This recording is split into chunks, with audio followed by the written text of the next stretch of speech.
ભારતીય શેર બજારમાં મોટો કડાકો નોંધાયો છે। સેન્સેક્સમાં 700 થી વધુ પોઈન્ટનો કડાકો, નિફ્ટીમાં 200 થી વધુ પોઈન્ટનો કડાકો નોંધાયો છે। રોકાણકારોના કરોડો રૂપિયાનું ધોવાણ થયું છે। તો ભારતીય શેર બજારમાં મોટો કડાકો નોંધાયો છે। સેન્સેક્સમાં 700 થી વધુ પોઈન્ટ્સનો કડાકો।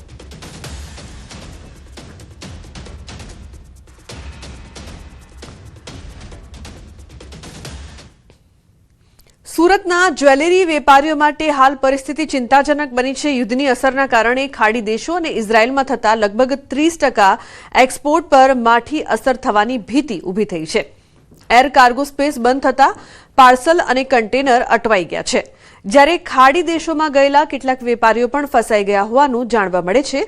ટેરિફ ઘટતા વેપારીઓ ખુશ હતા, પરંતુ યુદ્ધના ગ્રહણના કારણે હવે એક્સપોર્ટ ક્યારે ફરી શરૂ થશે તે અંગે અનિશ્ચિતતા છવાઈ છે। ईरान, इजराइल, यूएस के साथ में जो युद्ध चालू हुआ और उसकी वजह से जो हमारे एक्सपोर्ट के जो भी पार्सल थे या कंटेनर थे, एयर कार्गो स्पेस बंद होने की वजह से वो हमारे सारे कंटेनर फंसे हुए हैं और जो भी व्यापारी व्यापार करने के लिए ये गल्फ कंट्री और ईरान, इजराइल गए हुए थे, वो भी सब फंसे हुए हैं।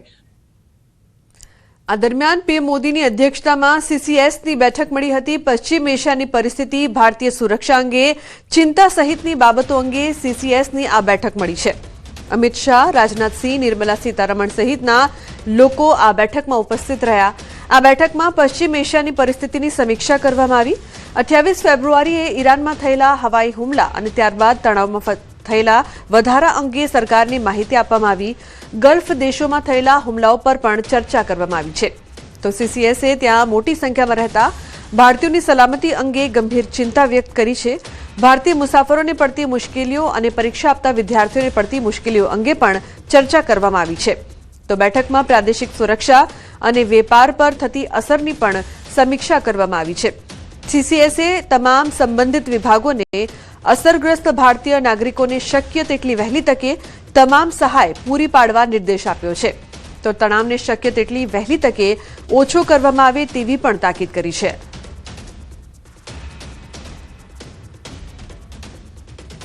બીજી તરફ પીએમ મોદીએ બેન્જામિન નેતન્યાહુ સાથે વર્તમાન પ્રાદેશિક પરિસ્થિતિ પર ચર્ચા કરવા ટેલિફોન પર વાત કરી। ભારતે તાજેતરમાં વિકાસ અંગે પોતાની ચિંતા વ્યક્ત કરી અને નાગરિકોની સુરક્ષાને પ્રાથમિકતા આપવા પણ ભાર મૂક્યો। યુદ્ધનો વહેલામાં વહેલી તકે અંત લાવવા પર ભાર મૂક્યો। મિડલ ઇસ્ટમાં યુદ્ધની સ્થિતિ વચ્ચે પીએમ મોદીએ સોશિયલ મીડિયા પ્લેટફોર્મ એક્સ પર પોસ્ટ કરી છે। પોસ્ટમાં ઈરાને યુએઈ પર કરાયેલા હુમલાની નિંદા કરી છે। હુમલાઓમાં થયેલી જાનહાનિ પર શોક વ્યક્ત કર્યો છે। તેમણે પોસ્ટમાં લખ્યું છે કે યુએઈના રાષ્ટ્રપતિ મારા ભાઈ શેખ મોહમ્મદ બિન ઝાયદ અલ નહયાન સાથે વાત કરી। યુએઈમાં રહેતા ભારતીયોની સંભાળ રાખવા બદલ તેમનો આભાર માન્યો। આ મુશ્કેલ સમયમાં ભારત યુએઈ સાથે એકતામાં ઊભું છે। અમે તણાવ ઓછો કરવા, પ્રાદેશિક શાંતિ, સુરક્ષા અને સ્થિરતાને સમર્થન આપીએ છીએ।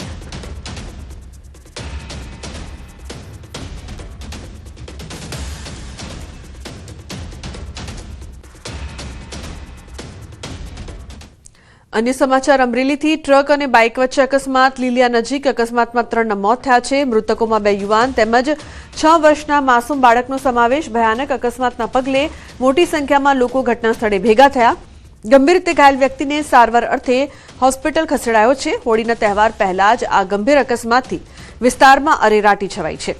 તો પોલીસ દ્વારા અકસ્માતના કારણોની તપાસ હાથ ધરવામાં આવી છે।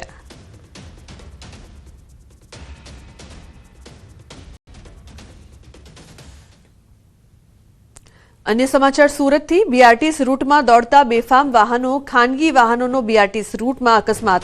બીઆરટીએસ રૂટમાં ઘૂસેલા ટેમ્પોએ અકસ્માત સર્જ્યો છે। ટેમ્પો બીઆરટીએસ બસ સાથે ધડાકાભેર અથડાયો હતો।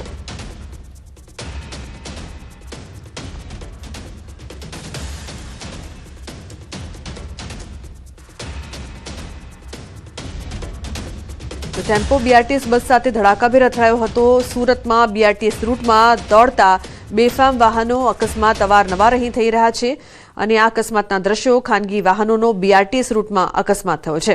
ઉલ્લેખનીય છે કે અવારનવાર અકસ્માતની આ ઘટનાઓ બીઆરટીએસ રૂટમાં ઘૂસેલા ટેમ્પોએ અકસ્માત સર્જ્યો હતો, જે બાદ ચકચાર મચી હતી, લોકોના ટોળા એકઠા થઈ ગયા હતા.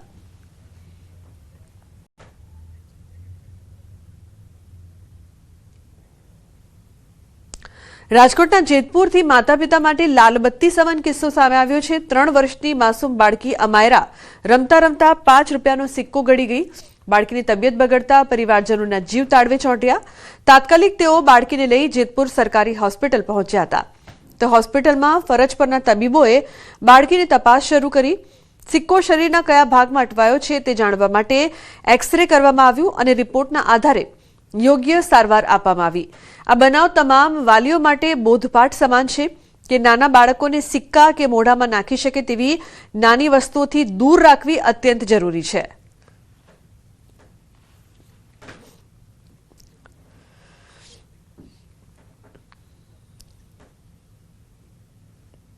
સુરત અને તાપી જિલ્લાના પશુપાલકો માટે ખુશ ખબર, દૂધના ભાવમાં વધારો જાહેર કરવામાં આવ્યો છે. ગાયના દૂધના ભાવમાં કિલો ફેટે 20 રૂપિયાનો વધારો કરવામાં આવ્યો છે. એટલે કે ગાયનો દૂધનો ભાવ પહેલા 830 રૂપિયા હતો, જે હવે વધીને 850 રૂપિયા થયો છે. સાથે જ ભેંસના દૂધના ભાવમાં કિલો પેટે 10 રૂપિયાનો વધારો કરવામાં આવ્યો છે, જેના કારણે ભેંસના દૂધનો ભાવ 870 રૂપિયાથી વધીને 880 રૂપિયા થયો છે. આ ભાવ વધારાથી સુરત અને તાપી જિલ્લાના અંદાજે 2.5 લાખ પશુપાલકોને વાર્ષિક લગભગ 50 કરોડ રૂપિયાનો સીધો ફાયદો થવાનો છે.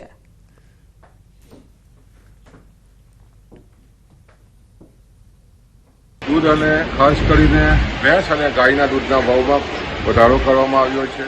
ઘાસચારો ખૂબ જ મોંઘો થયો છે. ઉત્પાદન ખર્ચો જે દૂધનો વધ્યો છે, એવા સમયે જે આ દૂધનો વધારો છે, ભાવનો વધારો છે, એને કારણે પશુપાલકોમાં ખૂબ જ રાજીપો છે અને આને કારણે આવનાર દિવસોમાં દૂધ ઉત્પાદનને ખૂબ જ મોટો વેગ મળવાનો છે. ડાકોર તરફ ઉમટ્યું ભક્તોનું ઘોડાપુર. રણછોડરાય મંદિરના આકાશી દ્રશ્યો. ફાગણી પૂનમની પૂર્વ સંધ્યાએ રંગબેરંગી રોશનીથી ઝગમગી ઉઠ્યું ડાકોર મંદિર. બદલાતી વાદળી, લાલ, લીલા અને ગુલાબી રંગની ડાયનેમિક લાઇટ્સથી મંદિરનું શિખર ઝળહળ્યું. ડ્રોન કેમેરામાં કેદ થઈ રાજા રણછોડના ભવ્ય દરબારની દિવ્ય આભા. મંદિર પરિસરમાંથી આકાશ તરફ ફેંકાતા લેસર બીમ અને સ્પોટ્સ લાઇટ્સે સર્જ્યો નયનરમ્ય નજારો. તો રોશનીથી ઝળહળતા મંદિરમાં ચોકમાં મોડી રાત્રે પણ દર્શનાર્થીઓનું મહેરામણ ઉમટ્યું હતું. તો રણછોડરાય મંદિરના આકાશી દ્રશ્યો સામે આવ્યા છે. ડાકોર તરફ ભક્તોનું ઘોડાપુર ઉમટ્યું છે. તો રંગબેરંગી રોશનીથી ઝગમગી ઉઠ્યું છે ડાકોર મંદિર, જેનો નયનરમ્ય નજારો આપ જોઈ રહ્યા છો. ડ્રોન જે દ્રશ્યો આપ જોઈ રહ્યા છો રણછોડરાય મંદિરના, મોટી સંખ્યામાં ભક્તો પણ ખાસ આવી રહ્યા છે. ડાકોર તરફ ઉમટ્યું છે ભક્તોનું ઘોડાપુર અને અનેરો ઉલ્લાસ છે, અનેરો ઉત્સાહ છે. રંગબેરંગી રોશનીથી ડાકોર મંદિર છે તે ઝગમગી ઉઠ્યું છે. તો મોટી સંખ્યામાં જે શ્રદ્ધાળુઓ છે તે પગપાળા પણ પહોંચી રહ્યા છે. ત્યારે ડાકોરની જે સુંદરતા છે તે આપ જોઈ રહ્યા છો. દ્રશ્યોમાં ડ્રોન નજારો છે, આકાશી દ્રશ્યો છે, રંગબેરંગી રોશનીથી કઈ રીતે ડાકોર મંદિર ઝગમગી ઉઠ્યું છે તેનો અદ્ભુત નજારો સામે આવ્યો છે. તો રણછોડરાય મંદિરના આકાશી દ્રશ્યો. ઉમંગ જોડાયા છે વધુ માહિતી આપવા માટે. ઉમંગ, શું વધુ વિગત સમગ્ર મામલે?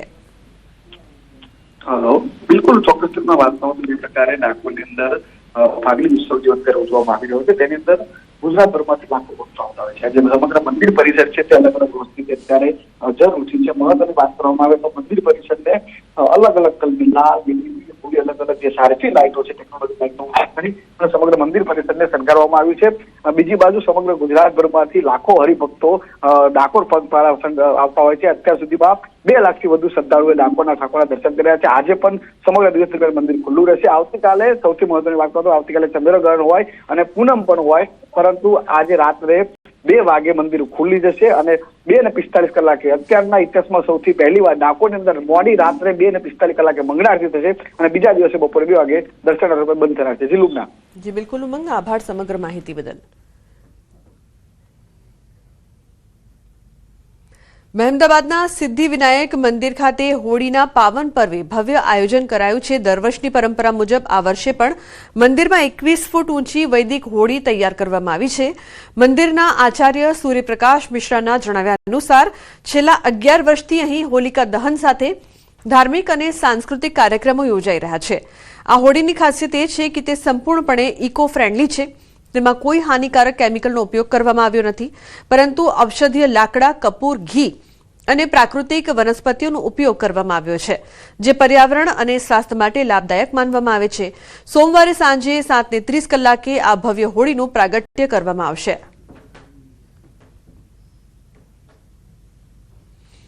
श्री सिद्धिविनायक देवस्थान देवनगरी अहमदाबाद में लगभग 11 वर्ष से हम होलिका दहन या सभी सांस्कृतिक कार्यक्रम हम मनाते हैं.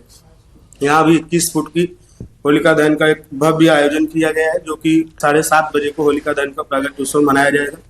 यह सांस्कृतिक एक कार्यक्रम है एवं इसे करने से पर्यावरण का संरक्षण भी माना जाता है कि पर्यावरण के लिए अत्यंत लाभदायी है.